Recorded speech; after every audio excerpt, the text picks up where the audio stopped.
सप्तशृंगी गड येथील गणपती घाटात आज दुपारी एक भीषण अपघात झालाय। दर्शनासाठी जात असलेली इनोव्हा कार MH15BN0555 सुमारे 1000 ते 1200 फूट खोल दरीत कोसळल्याने मोठी जीवितहानी झाली आहे। नाशिक प्रतिनिधी सुनील घुमरे या कारमध्ये एकूण 7 प्रवासी होते, त्यापैकी 5 जणांचा मृत्यू झाल्याची प्राथमिक माहिती समोर आली आहे। मृतांमध्ये 2 महिला आणि 3 पुरुषांचा समावेश आहे। मृतदेहाची ओळख पटवण्याचे तसेच दरीतून बाहेर काढण्याचे काम सुरू आहे।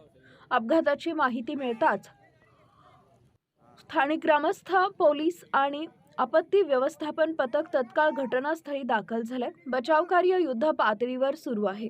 दरम्यान या अपघातामुळे पिंपळगाव बसवंत गावावर शोककळा पसरली आहे। सप्तशृंगी गड इथं दर्शनासाठी गेलेल्या पिंपळगावातील प्रसिद्ध उद्योजक आणि पटेल कुटुंबांचे सदस्य या अपघातात मृत्युमुखी पडले आहेत। कीर्ती पटेल, रसिला पटेल, विठ्ठल पटेल, लता पटेल आणि पचन पटेल या सर्वांना समस्त पिंपळगावकरांच्या वतीनं भावपूर्ण श्रद्धांजली। भगवान सप्तशृंगी माता दिवंगतांच्या आत्म्यास शांती देवो आणि कुटुंबियांना सहनशक्ती प्रदान करो। भास्करराव नामदेवराव बनकर, माननीय सरपंच, पिंपळगाव बसवंत।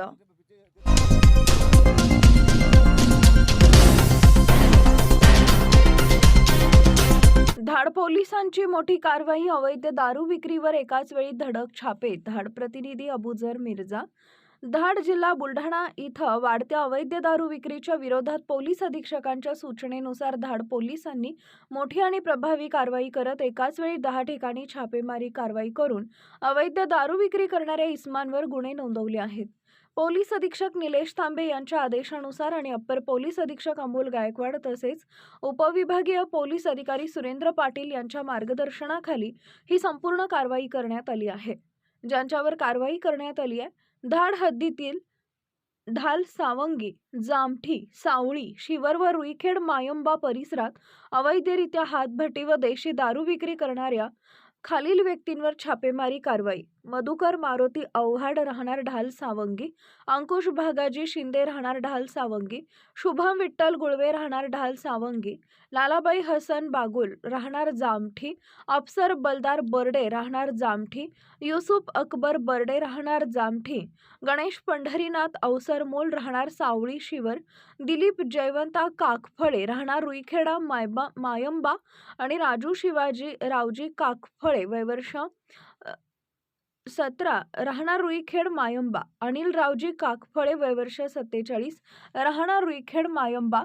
कारवाई दरम्यान सहभागी पथक या यशस्वी ऑपरेशनचे नेतृत्व प्रताप दत्तात्रय भोस, ठाणेदार, धाड पोलीस स्टेशन यांनी केले।